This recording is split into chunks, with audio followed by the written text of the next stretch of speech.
details shortly. Okay, we're going live. This is a good conversation that we should consider having a chat about. Yeah. Hey, everybody, welcome to the show. Good to have you here.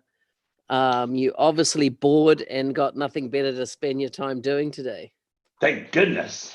Who's with us? That's what we count on. Well, I say this morning, people have nothing else to do.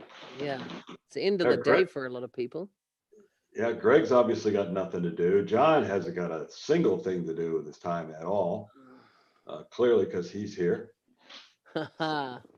Who else has absolutely nothing to do and decided to join us? Because actually, we're going to reveal a whole bunch of inside secrets today.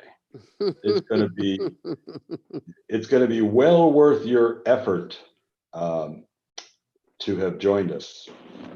Danny's joined us. Hey, Danny, I'm interested. What did you think of that podcast? I know it was quite different having an author on the show and the old membership economy, but yeah, what did you learn from it? I saw you made a comment on LinkedIn around the post. So I did a podcast with the author of a book called The Membership Economy. And hey, Patty. And yeah, she's just released another book, and she kind of cut her teeth at Netflix and moving to models that weren't, they're very SaaS, kind of like IT has really got into the space of membership. So rather, basically, what she has what's called the forever customer. The idea is that you get them, rather than big upfront payments from a customer, you get this long trail of monthly revenue.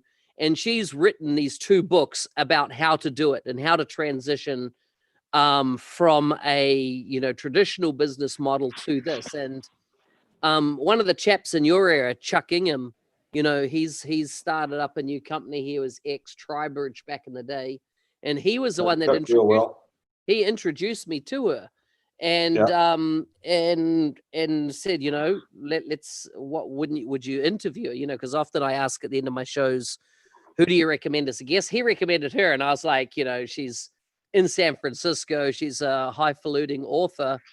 Right. She's not going to want to come on the show, but an author that's releasing a new book. I'll go on anybody's show, right? Keen to get the media. So I did a good interview with her, and it was very interesting, the whole model and how it could apply to SIs of moving. What a lot of SIs, or the ones I've been involved in, had a model of what's called managed services. Mm-hmm. So you do a big project. At the end of the project, you basically put them on a managed service agreement, which is a monthly chunk of change to support whatever it was. Yep. And often the managed service agreement, the lifetime value of them were humongous compared to the initial deal that was done. Yep. And I sorry, isn't just I digress slightly. Is that yesterday? Smarter. I saw that, Ken. Well, you're preparing for December, right? Yeah. Your Santa Claus at the mall. Yeah, exactly. I just in lockdown. I haven't cut this bad boy. And so here I have. I'm working on my property. I'm building. And in lockdown, my wife is pregnant. We go to the hospital and we say, listen, we're just using a chemical toilet. And they're like, what? That's not good enough. You need a full, septic system in, that type of thing. Because we're so far remote, we don't connect to at the town, sewage system. And so, under this environment, they come and they put the whole, you have your whole septic system that treats the water and outputs it, blah, blah, blah. Anyhow, yesterday along comes the dude to certify the system. And I love this in the warranty. The warranty is if they don't service it each year, the minute they don't service it because you don't have a service agreement with them, your warranty is voided. Yeah, right. And I'm like, I could use that in IT. That's bloody awesome, right? Yeah, exactly. We'll warrant the system indefinitely as long as you have your support agreement in place. And I thought, man, that was a nice, tidy little clause that they had in there. Straight away, I'm like, yeah, I'm going to pay the $200 a year because I don't want my $20,000 system to fail, you know, I've put all that chunk of change in. I'm going to pay $200 a year to make sure it keeps going forever. And I just thought, what a well-written wording that made me go, absolutely, I'll sign here. Where do I sign? You know, I want that. Yeah, I mean, I mean, the whole SaaS business model that we're in is basically membership. I mean, they're getting some software to use, but they're paying a membership fee. So it's just like any other membership that people are paying. And the big challenge that a lot of partners got over, but a lot still are struggling to get over, was that, I mean, that was the big problem when we moved to cloud in the first place, of being late to the party, and their partners being late to the party, all making money selling boxes and selling software licenses on 5-year contracts up front, this big, huge pile of money. I can remember everybody thinking, well, if we go to cloud, how are we going to pay the sales guy? I mean, he used to get, you know, a percentage of this big, huge deal he sold, and he was motivated to sell this big, huge deal so he could buy a new fucking boat. How am I going to motivate the sales guy now with fucking $20 a month? Yeah. So that whole transition from what we were to the SaaS world, I think most have kind of made that transition. There's probably still some old folks out there that are stuck in the old world, but but a painful one. Yeah, I mean, it still doesn't mean big projects, big upfront based projects don't go away in my experiences. And especially when government was buying, I always found they found it a lot easier because of their budget cycles to drop, you know, go, okay, here's a check for $1.5 million to do a project, because it was in their final quarter or their final month of their final quarter.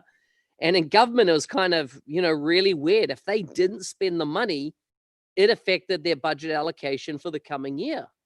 So man, I remember going in and just getting unbelievable deals in the last month of the quarter with federal government in Australia. Just phenomenal, because they needed to unload the cash and get it off their books before the end of the financial for them to be allocated in the coming.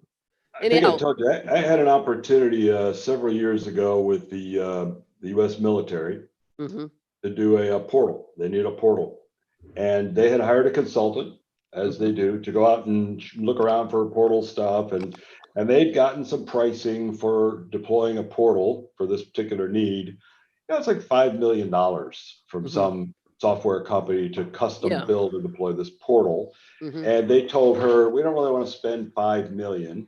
Can you explore some options? And then she stumbled onto, you know, Dynamics and us and stuff, and said, and I had a talk with her, and she says, you know, we want to have a portal, and, you know, we need to have it be less money. I said, well, let's do this. Let me get a little bit of requirements. We'll spin up a little POC and see if it's even anything they would like.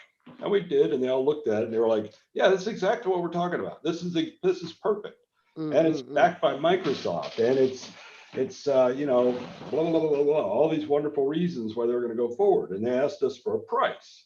And I think I told them, and I remember thinking at the time, I'm going to bump it a little bit because this is the government. I think I told them $150,000 to build this portal, which was going to be massively margin for me, ridiculously profitable. They decided not to go forward because they could not imagine that it could possibly solve their needs for 150 grand. Yeah, crazy, right? When the bids they were looking at were like 5 million for something that was in their minds the same. So I was like, I probably should have quoted them $3 million. That's it. And they would have done it. Even the government, some of these big companies have a difficult time getting around the massively reduced cost that it takes to build something usable today compared to just a couple of years ago. Yeah. Let's welcome a few more people. I see Norm's joined us, Patty's joined us. Danny, I can see you're running, and so that would be difficult to respond. Carlin, Scott, Gary all joined us here, and Ken making his rude comments about my beard. And there's our Z Power driver.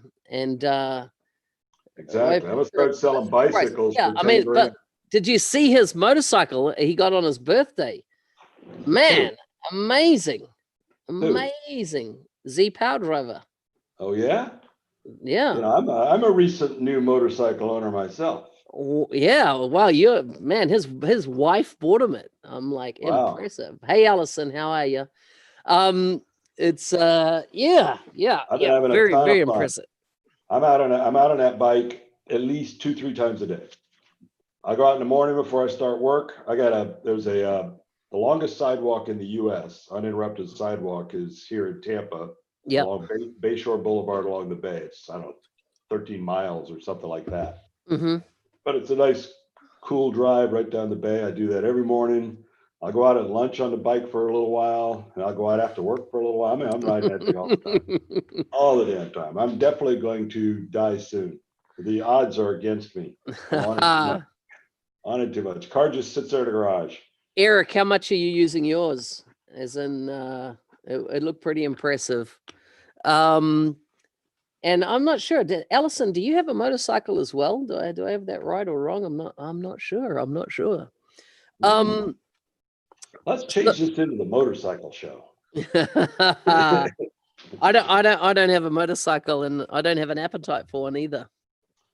So here's how it works when you buy a motorcycle. I'm by myself. I've already bought 5 helmets. You're kidding me. Most of the time I'm not wearing one. But I've already bought 5 different helmets. So it's just something you have to do. You have to go buy all the accessories. So do you not have to legally wear a motorcycle helmet in America? You don't, well, I don't know if it's state by state, but yeah, you don't have to. But I mean, depending on what I'm going to do. Oh, Ducati. Wow. That's a badass bike, a Ducati.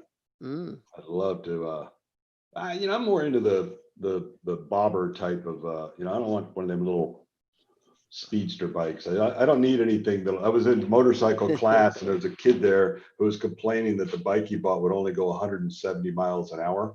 I don't know how that converts to kilometers, but it's fast. Yeah, that's what, almost 4 times the speed limit. And he was complaining that it wasn't fast enough. That's just insane.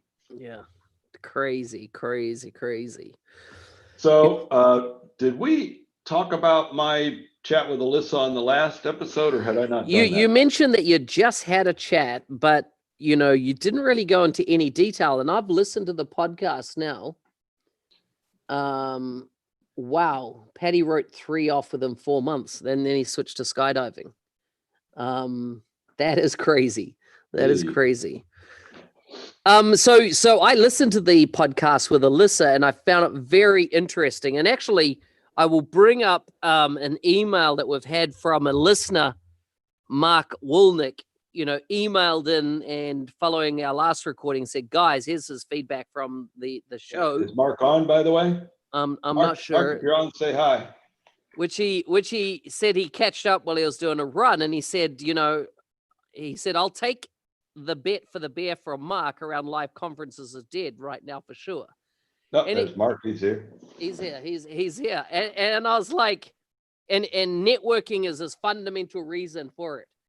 At the end of the day, Microsoft doesn't give a fuck about networking if they can get their product in front of eyeballs. And what Alyssa said very clearly on the show, they're not having big events anymore that are not digital. The reason is because their response, you take Build, and Mark goes on his email, he attended Build, and that's why the numbers are up, because it's virtual. Microsoft are going to have all their events virtual from now on, because the exact reason, Mark, that you said that you watched it because it was free and you didn't have to travel and you could go. And they have tapped in. What COVID has done is allowed them to tap into this unrealization that they can reach such a massive audience with doing things virtually. I'm a Microsoft partner as an individual, right? And the reason I'm a Microsoft partner, I had to sign up and become one because I'm a supplier to Microsoft. I consult to Microsoft in Seattle, and you have to be a partner to do that, to allow the billing mechanism so Microsoft can pay me and stuff. Now, I would never attend a partner conference outside of working for a big partner, but this year it's free. It's, last year I think they had 17,000 in Vegas attend or something like that. How many are they going to have this year when it's free? And I've been to a lot of partner conferences, when here's a blow my own trumpet. When I won Worldwide Partner of the Year, I was in Toronto, got to have shake Saatchi's hand, have lunch with Saatchi and things like that, get this massive trophy and stuff. That was amazing. But one of the things at those events is the sessions, the number of Microsoft business folks there talking about, where they're going with the technology and from a how to sell it, market it, all those type of things. Amazing. Now, a little partner like me is not going to shell out the cash to go to an event like that. But would I watch it virtually? The sessions of interest, 100%. And I think that's what Microsoft's tapping into. The networking is nice. What's that? At all these past live events, the sessions that were recorded were a selected few. I mean, it wasn't everything. It was certain ones, key ones were recorded and then were available later. But now virtual, every single session is available online. Yeah. So, I mean, the life of a session for them now has got way more legs than it ever did live at Inspire or BizApp Summit. If it wasn't being recorded, that was a one-shot deal for what, 20 fucking people in a room? Yeah, I'll take that bet also, Mark. I'll bet you. I'll bet you. I'm on I'm on the NZ365 guys' side with this one. They're not coming back. They're not coming back. The only people that give a shit about the networking are the attendees. The Microsoft folks there put on a nice smile and shake our hand, but they would be just as happy to not see us. They don't give a shit about the networking part. That is 100% partner to partner, backslapping and having a beer. And that doesn't serve any purpose for Microsoft at all. Yeah, they couldn't care less about that part of it. All they care about is get the content out to as broad an audience as they can. And this whole thing, like you say, has illuminated to them that, hey, virtually the audience is way, way broader. Yeah, way yeah. Broader. Never coming back. And so that's the thing, is that I think what this international event of COVID-19 has done is force things. Here's the other thing. I'm noticing companies that would have never considered letting their staff work remotely or running just virtual remote as the standard way of running business are now doing it. I'm hearing stories of, I had a guy that I was doing a podcast with, I think he was out of the Netherlands. There's something like 250, no, there were 700 people in their company. And he was like, yeah, our management's never had the kind of opinion that you work remotely or that you have flexible work schedule or anything like that. He goes, until COVID-19, he goes, it's totally flipped the business on its head. All of a sudden, businesses adjust. They realize, what, we can work like this, and our staff are still being productive. They're still doing their output. They're still coding and configuring and doing whatever. We don't have to have them. Why are we paying for a desk space in our office for this? I think you're going to see a re-engineering of so many offices. Any new offices being built, they're all going to be flexible workspaces. No one's going to have permanent desks anymore. As into a lot of businesses that traditionally would have gone with that model. Yes, you're always going to have things like retail and everything that's going to have to be in person, tourism, blah blah blah. But a lot of the information worker type industry roles, which is our bread and butter for my career anyhow, is definitely in this model that I think they are going to go, this is the new world. Ken has mentioned something about how she had mentioned hybrid in the chat. And I think she talked about a couple of things. One is she says, we could still see doing some smaller events in person, but I think she was just guessing at that point. She's like, definitely all the big ones are going to be digital. But she talked about that they had some interstitials and some networking opportunities within BizApps that were virtual networking opportunities. So there's the MVPs. When the virus thing started, somebody started every Friday at like 3:00 Eastern time. Yeah, Nick Dolman, right? Nick Dolman. Yeah, Nick started this MVP happy hour. It's basically a Teams meeting, and it's just you log in and it's like you're networking, and it's all, everybody's got their video up. So yeah, and everyone's got a beer. Yeah, everybody's got a beer. It's talking just like we're talking around some table at some event. Can I slap Mark on the back? No. But I can talk to him just same as if we're sitting across the table at an event, and that's going to have to be good enough. Yeah, That's yeah. going to have to be good enough. I don't know how they do that at scale. Maybe what we all need is Patreon links that we can go to these virtual sessions, put our Patreon links on, and if you want to buy somebody a beer, you just basically, there's the cost of a beer, you chuck in somebody's Patreon account, and here, let me buy you a beer. So we could do that virtually.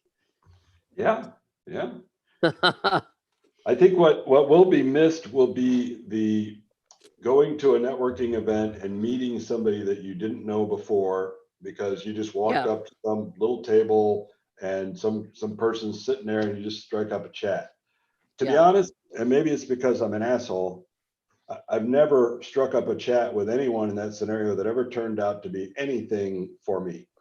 They didn't remain friends. The odds that I'm going to walk up to a tip, particularly at something like Inspire, where there's so many different kinds of folks, the odds that I'm going to walk up to somebody that's going to do anything for me are pretty slim. And when you're thinking about networking, you're not out here looking for friends. You're out here looking for potential business related opportunities.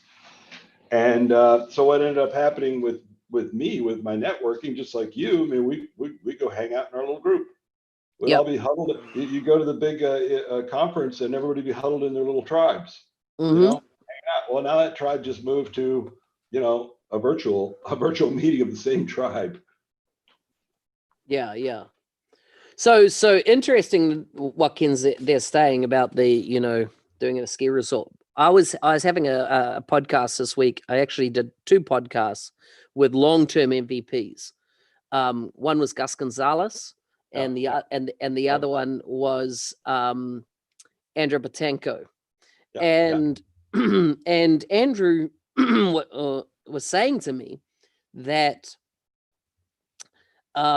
he wanted, because it looks like MVP Summit is also dead. It'll never come back as an in-person event based on all the data that we have. It's unlikely that that's going to happen. So he was saying, why don't we organize as a bunch of MVPs a location somewhere in the world where we go for a weekend or whatever, those that want to come can come, and we do it at a ski resort or something like that, open to anybody, and let's do that. He wanted to do it at this last one. Of course, COVID knocked that on the head. But in a non-COVID world, in a world where we can travel and stuff again, that's definitely an option, right? Get to set a location and go. Who's keen? Let's book an Airbnb or a couple of them or whatever, and let's. For some of us, that would be a pretty easy thing. But how about the person has to go to their manager to get approved that expense? Oh, no. It'll not be like that, right? It's not going to be approved from a company because I tell you what I could see is, are you familiar with, you're familiar with The Bachelor, the TV show, right? Big dating reality show in the US called The Bachelor.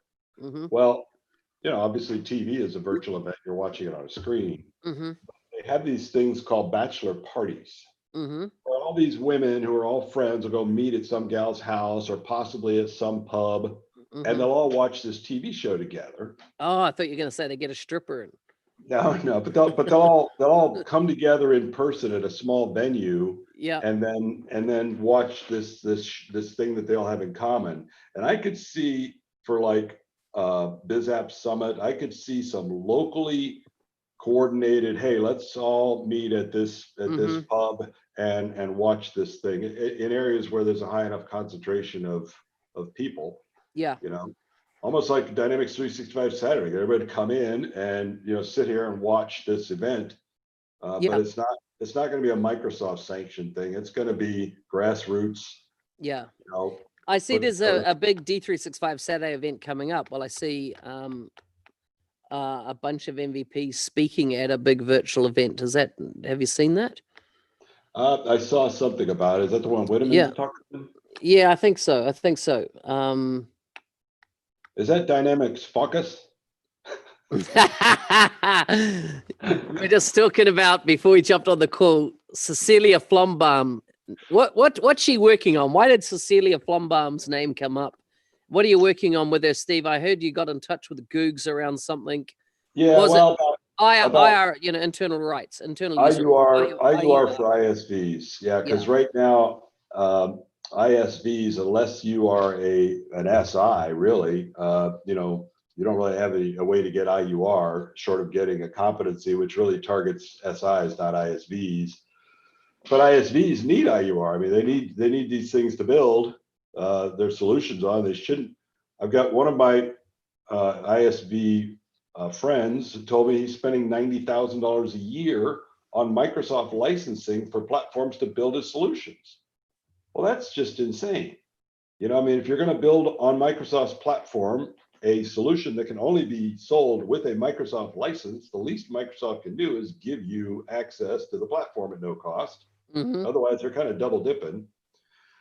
So, and I guess they're looking at trying to come up with a way to put that into the ISV Connect program, which is great because right now the ISV Connect program, of course, that's the one where you have to pay Microsoft to share your revenue. In exchange, they give you a whole bunch of worthless benefits. A phone call with a outsourced web consultant. It's just a bunch of junk. It's a junk. But you know what? If IUR was in that, okay, there's a reason. And maybe they'll come up with, you have to have an app published to get IUR, some sort of criteria, so everybody just doesn't sign up to Connect program for IUR and never publish anything. Yeah. But so it sounds like there's something. The risk is people are going to put shitty apps in there just to get the IUR. Well, but they won't get approved. They've got to at least pass muster, and every 6 months they're going to have to update it. Yeah. I'm sure you could create an app that gets approved that did fuck all. Yeah, maybe. Well, and who's going to be the judge and jury on whether one was good enough to warrant giving you IUR? Yeah, exactly. Can of worms. The reason we brought up Cecilia is I think she's Argentinian, and still has a pretty pronounced accent on certain things she says on stage. And one of the words that we find humorous in the way she pronounces is the word focus. And she calls it fuckus. So come on down and fuckus, Yeah, it came out around Amsterdam timeframe of like a year and a half ago at an event where she was a keynote speaker. And like I've interviewed her, I've had her on my podcast. Yeah. But another Microsoft FTE who shall remain nameless, offered me to pay me for every time I could get her to say focus on the podcast, so they can all have a giggle. She's actually very nice. She's had a lot of different roles, all in Dynamics. She was involved, I know, in the ISV embed for a while. She was involved in CSP for a while. One commercial partner, sir, isn't she one commercial partner for? She's in the one commercial partner org, which rolls up to Gabriella. Yeah. So but she owns it for Biz Apps, doesn't she? Yes, I think she does. Yeah. So the one commercial partner side. So when you think about co-sell and you talk about that sort of stuff, that kind of stuff falls into her area. I'm not sure why she's involved. Well, maybe because of the benefits, because benefits also comes out. NPM benefits also comes out of one commercial partner. So, yeah. What else were we going to talk about? We had something else that we had chatted about before that we were going to cover, and I don't remember what it was because I don't need to take any notes. No, I hadn't taken any notes either. The main was restricted entities. Restricted entities. Yeah. So where's that link? I had a link. Here it is. Go. You tell the story about restricted entities and this thing that came out. I'll chop it into chat. So, and this is not just relevant to ISVs. This is really relevant to anybody. I think I told you guys a while back that I had a conversation with the team. I think Charles actually set it up with the team that's responsible for figuring out the alternative to restricted entities, which, as we all know, was kind of the short, quick way to protect their first party IP.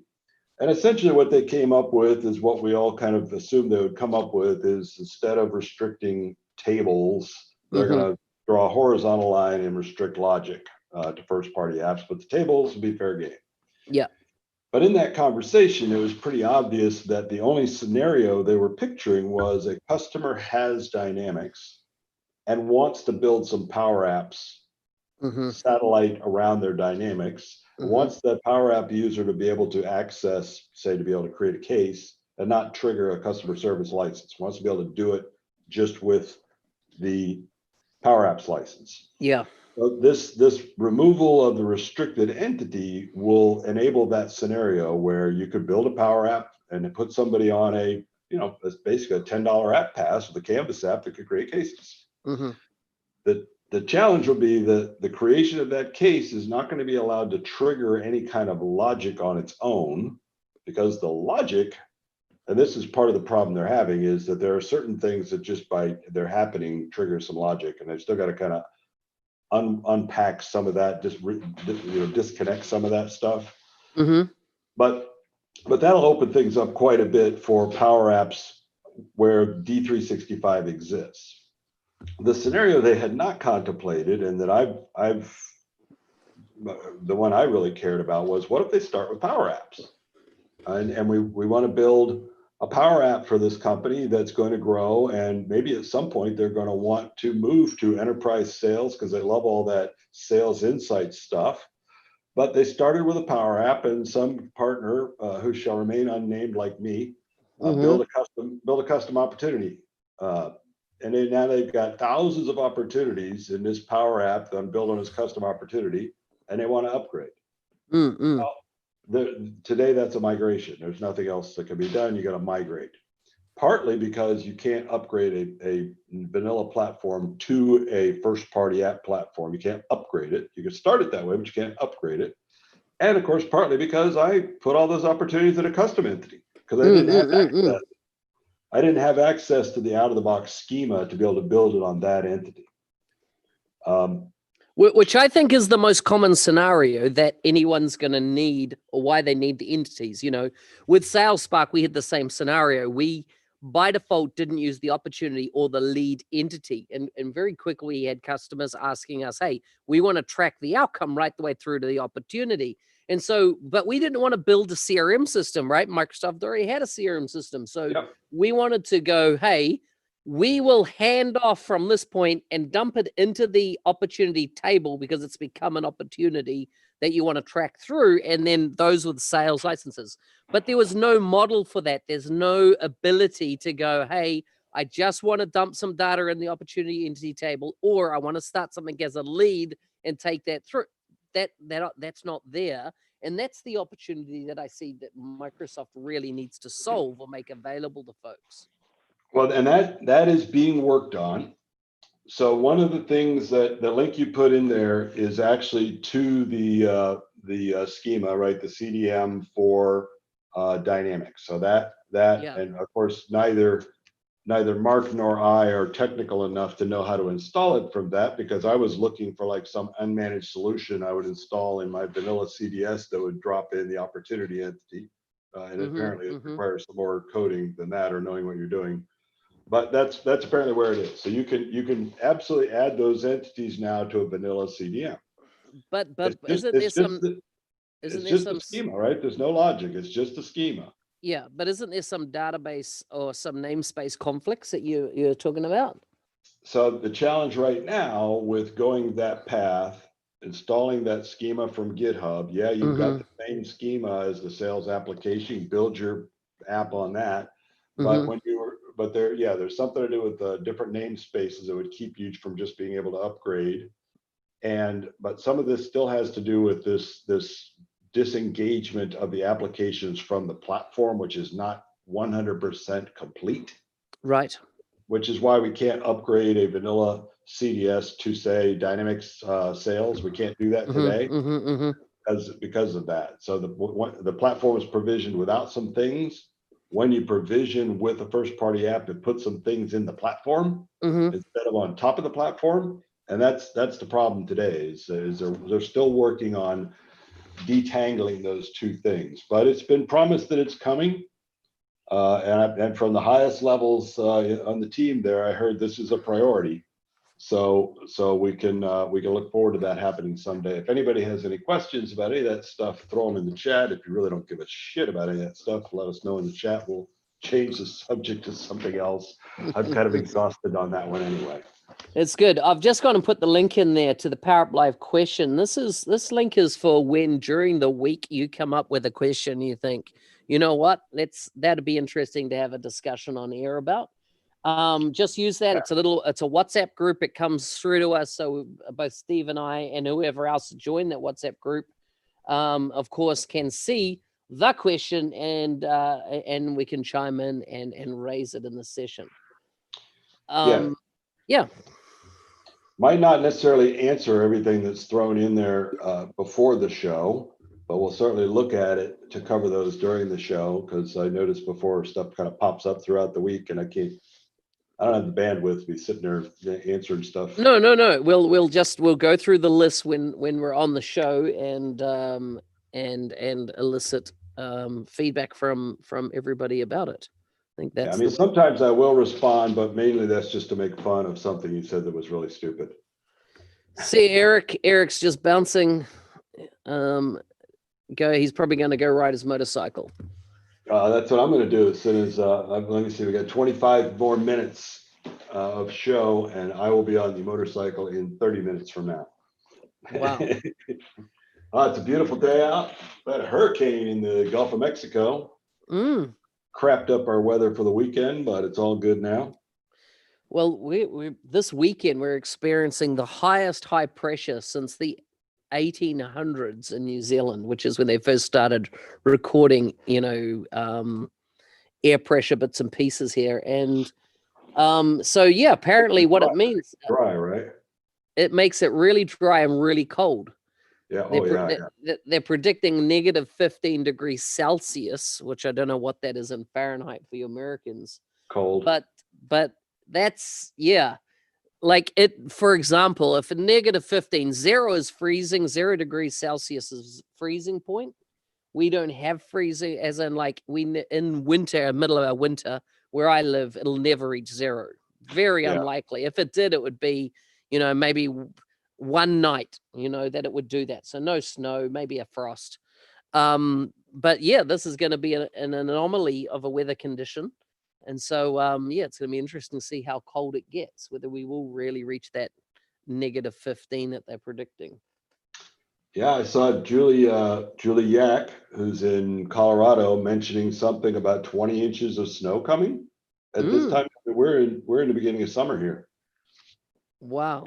Yeah. Eric just put up there into the PowerApp Live group. Anyone that can jump in there can see that there his motorcycle. Check that out look at this is what his wife got him for his birthday. Oh, let me find that. Look at that on the camera now. You can see that? PowerApp Live. Yeah, in that WhatsApp. Oh yeah. No, that's actually a real motorcycle. Yeah. Harley Davidson, right? So I have the lesser expensive Honda version of that, which looks very similar, but it is not a Harley Davidson. But it's my first time back on a bike in 35 years. So we'll see. But I wasn't sure how much I would ride it or whether I would even ride it. But now I'm realizing that, I'm riding it a lot. So this bike probably won't last me long before I'll be moving to something very similar to what he's showing right there. Yeah. That'd be my next bike. Is that, wow, you're already considering upgrading? Not right away, but I can see myself doing that. The problem with a bike like that is that bike weighs about 700 pounds. Yeah. Which, when you're standing up at a traffic light is not bad. That thing starts leaning on you. And my fear with bikes like that is if it somehow fell over, I would just have to leave it there. You got a 700-pound motorcycle that tips over for some reason on the ground. What are you going to do? It's going to take like 3 people to get the thing vertical again. The one I have weighs about 400 pounds. So even that, I think, will be a challenge to pick up. I mean, I know I look like a bodybuilder. The video, yeah, I know I look like a bodybuilder, but in reality, I'm not. I'm not. Just in reality, yes. All the illusion. Yeah, it's a filter. Of course, we're in the last month of the quarter here. One thing I noticed on your podcast that you didn't discuss with Alyssa is Hayden Stafford. Well, I knew you were going to be interviewing her shortly. Yeah, I'm interviewing her next week. So I was wanting to make sure to leave some juicy bits for you. And you had already talked to Hayden. I mean, I both had talked to Hayden, but you talked to him more recently. But yeah, I am kind of. Have we heard anything about who stepped into his role, even interim basis? No, nothing. I haven't heard anything, and I don't know if she can say anything either on air. And he's out. I mean, he's not. He's gone. He's already at Pega. Yeah. So he's definitely made that move. He released a post on LinkedIn last week around the move, so he's made it very clear, very public. I mean, I'm sure we could find out if we asked a few people. It's just whether or not it's public information. I don't know. Yeah.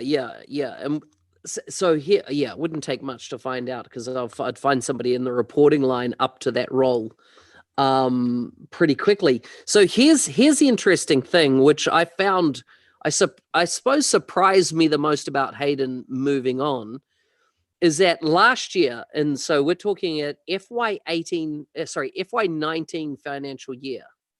FY19 financial year, he had something like $680 million, I think it was, to spend on, no, it was 68 million.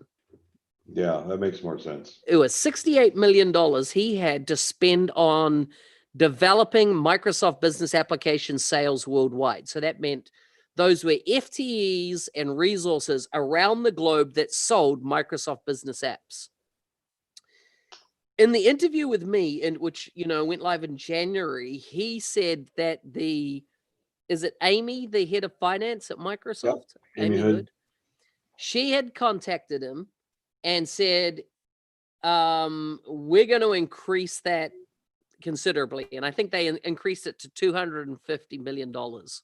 Yep, and then after about Q1 was over, or Q2 was over, so after Q2 was finished, she came back and said, here's $500 million more to grow the sales channel. So this guy has gone from 68 million to well over close to $1 billion. Close to $1 billion in budget to spend on growing the Microsoft Business Application channel. One, my takeaways from that is, wow, Microsoft are really doubling down in this space. They see biz apps as, a big growth area, if that's the type of money they're investing. And it's mind-blowing, mind-watering numbers. So a guy's been given that type of budget.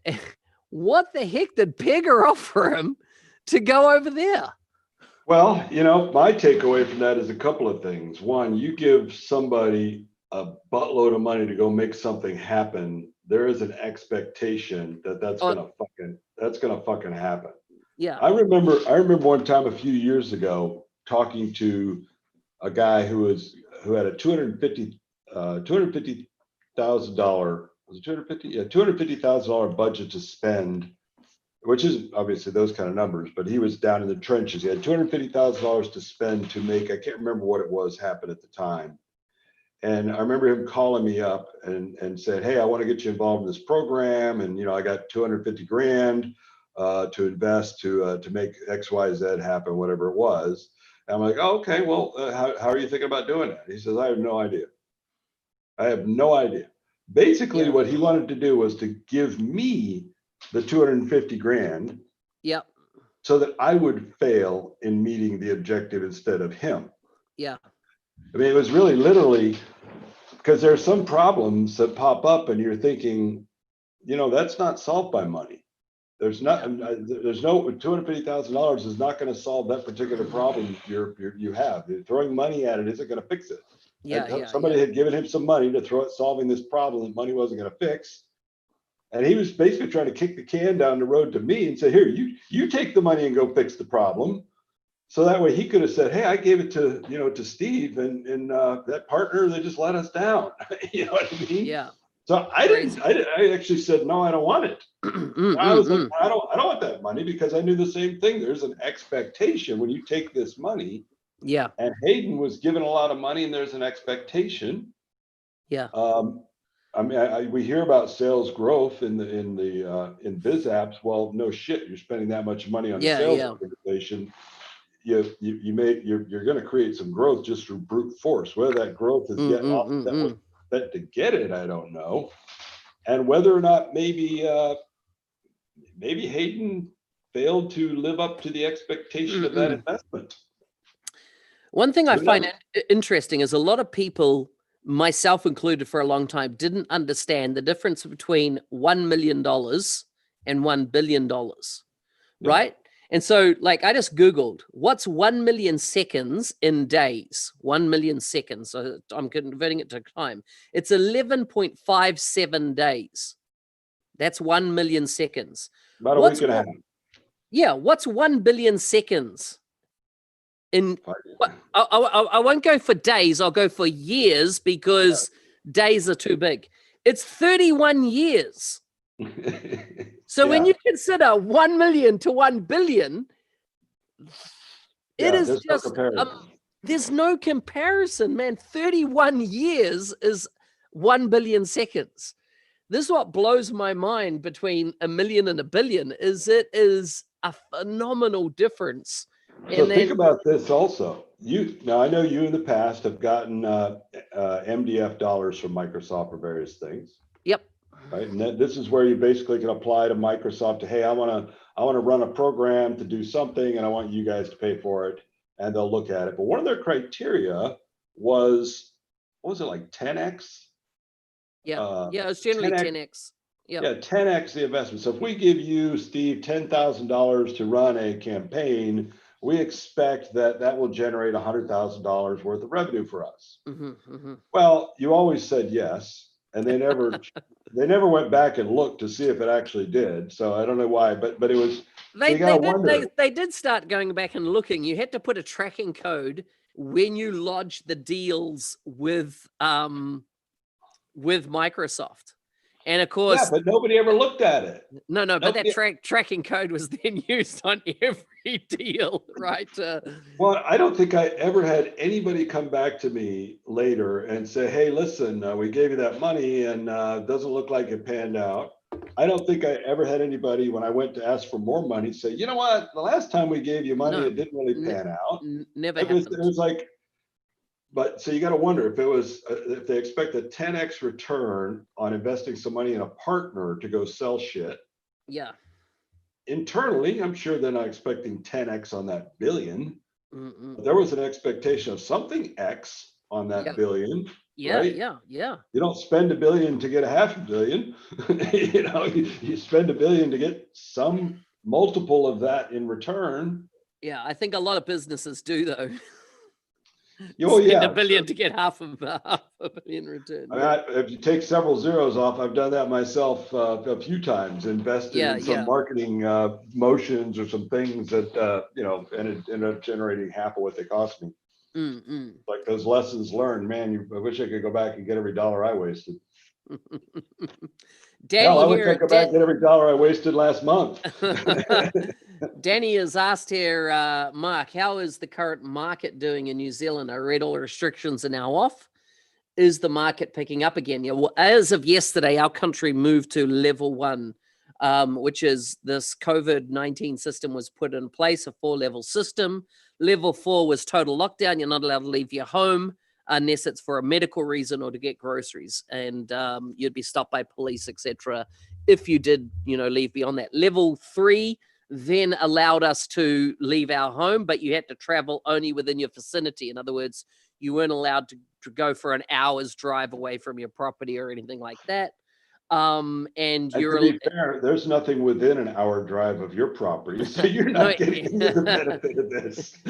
and then so basically businesses could open. Level 2 was a lot less restrictive, which is we've been on now for some time, which allowed most businesses but outside hospitality to be open. So now level 1, which we went to one night ago, is there's no restrictions apart from border restrictions. In other words, people coming or leaving our country now, because we've totally eliminated COVID-19 from New Zealand. At the moment, there's been As zero long as you can cases. keep it from coming into the country, you're good. That's it. But here's the Keep the problem. bubble. If you can keep the bubble intact inside the bubble, you can live your life as normal as long as the bubble stays intact. The problem is one of the biggest earners in our country is tourism. Not right now. Not right now, right? So tourism is over. And my brother owns 2 big holiday parks, and so he is, I've seen firsthand the decimation locally. If I look out my door here, or out my window, I look over what's called the Poor Night Islands. And there, Jacques Cousteau has listed them as one of the top 5 dive sites in the world. It's got the largest sea cave in the world in this location. A friend of mine, Euron, there runs Dive 2 to Kaka. Now, he has been in shutdown. I think 60% of his business is international tourism. Gone. Nothing. And he's got all these massive boats, about 5 big dive boats, all the dive equipment, 60 odd staff at his peak. What's happening with all those people, right? Like how does businesses like that survive? So when we're looking at Dynamics Consulting in New Zealand, there's definitely been some restrictions and some cuts, that have been made. Has everything just bounced back to normal? I saw an interesting statement the other day, and it said, which do you believe is correct? Is the economy going to be a V?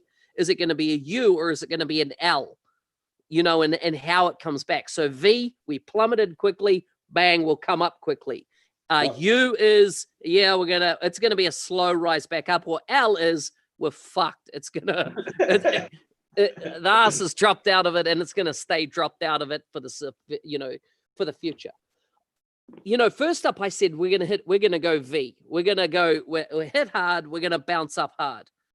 Now I'm starting to wonder if it is going to be much more of a U. Optimistic, I don't think you can count it as a V or a U until all the restrictions are off. I mean, there's no way it could be a V right now without anybody being able to travel in. Yeah. So it's like you're not even at a point to be able to measure whether you're in a V yet. Yeah. Because until all the restrictions are off and there's no reason the economy can't bounce straight back up, then you get to see, is it bouncing straight back up when there's no reason for it not to? Yeah. Right now, you still have a reason why it can't. Yeah. It's just not possible. So if we look specifically, though, in our space, in our area of business, one of the things I do is I coach a bunch of people around the world on, getting the right career for them in biz apps. And in our space, I do a lot of mentoring and stuff in that. And so what it's caused me to do is I'm also monitoring what I'm seeing around jobs in the world becoming available. And one of the telltales I see in New Zealand is nobody's advertising new roles in our space. Yeah. It's dead. I'm constantly hit on LinkedIn by people going, can you get me a role in New Zealand? Can you help me? The fact is, nobody is advertising and saying, you know what, we need more people because we got so much work in the business application space. That is not happening at the moment. Will it come? I don't know. Best case, they're flat, in which case they're not hiring. That's best case, they're flat. Yeah. But what I am seeing is that, like an announcement yesterday, one of the biggest retailers in town that has ridden this whole journey through just announced they're laying 1,000 people off. Yeah. And that's after we've come off restrictions now, to the retail sector, not so much affected by tourism in the same, unless it's, tourism type retail. So I think we're going to see that. So what's happened is that the artificial nature of things has been this. the government's bailed out a whole bunch of businesses, right? And said, we'll pay X amount for every staff member if you keep them employed. That's about to run out, right? So you've had this artificial, no, it's been okay. We've stayed employed we've taken a bit of hit salary wise. But I think now what we're going to see is that those safety nets dissolve and they're there no more. And so therefore the true reality, a business cannot survive if income is not coming in the door until the point that their cash reserves run out. Now, do you know that for SMB, the stat in New Zealand is 30 days. A company can survive 30 days, an SMB in New Zealand, based on its reserves. In hospitality, it's 17 days. Yeah. Before they're legally insolvent. In other words, their outgoings supersede their incomings, and therefore they are insolvent. I think that's what we're 1 month away, 2 months away from having that come into play. I tell you what you're going to find is you're going to find a bunch of if a business was not viable, was just hanging on before all this stuff, they're not going to make it. Any business that was not well managed, was not well run, is going to be, which frankly is a lot of SMB. They're able to survive in spite of their incompetence. Mm-hmm. But this is going to take anybody who's not competent will be gone. It's going to cleanse all that. Now they'll all be out on unemployment or looking for jobs. Mm-mm-mm. But there's a whole level of SMB that essentially shouldn't have ever started a business in the first place. They're basically just making themselves a paycheck. And never really built a business. That's going to be interesting. Here we came off of, we went to level 2, which is less restriction here last weekend, and restaurants were allowed to go to 50% capacity, and they were allowed to open bars again with social distancing. Mm-mm. And I noticed a lot of restaurants that I thought, I wonder why they're not opening. I mean, they're allowed to open. Well, they're not opening because they went out of business. Yep. Because they had to close, they couldn't survive the closed time, and they're not reopening because they're gone. Yeah. It wasn't just, restrictions are off, let's reopen. A bunch of these folks are just gone. I mean, in that amount of time. And do you know what's been one of the biggest killers that I've seen is actually lease agreements on the premises. So we've got a major retailer over here who has said we are going into receivership unless there can be a negotiated deal with all the lease agreements that we have, because these companies, right, for 7 weeks had their doors closed, no income, not being able to sell, not even allowed to do e-commerce, because unless it was an essential service, they weren't allowed to do e-commerce. So 7 weeks of no income whatsoever coming in, but 7 weeks of rent still having to be paid because it's a fixed cost overhead of their lease agreement. And so what they're saying is that how is this fair? The person owning the premise hasn't been hit by COVID. They've still said, thank you. You owe us our lease money. Carry on, business as usual. Who should get fucked, right? Somebody's got to get fucked, right? If you're going to agree that I'm not going to pay you rent, I'm fucked and I can't afford to pay you rent, but now I'm not paying you rent, so you're fucked too. Well, now you're not collecting rent, so you can't pay the bank the mortgage on the property that you're renting. Yep. So now the bank it's just this big fuck trail. Everybody's getting fucked all along the way. A lot of those retail leases are percentage leases too, where they've negotiated a small amount of actual recurring rent, but the rest of it is a percentage of the sales. Yeah. A whole bunch of those property management companies are already fucked because there's no sales. Yeah. So and without even violating their lease, they're just not making any money. Yeah. So it'll be interesting, but it was interesting driving around seeing restaurants that seem to be decent places not reopening, and you realize now the reason they're not reopening is because they're gone, and it just has exposed all the poor operators.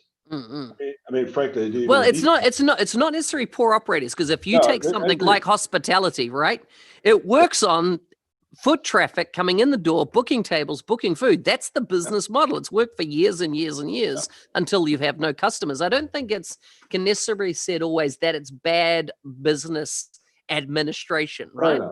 No, I You agree. know? But I tell I you mean, what, if you've got 30 days in cash reserve, I think you're a healthy business. 30 days is which is 22 business days on average a month. That's pretty healthy. To expect a small business to have 6 months cash reserve, they got to done a lot of, really, it's not even smart. It's just savings, putting money aside over a long period of time to build up how long can I survive?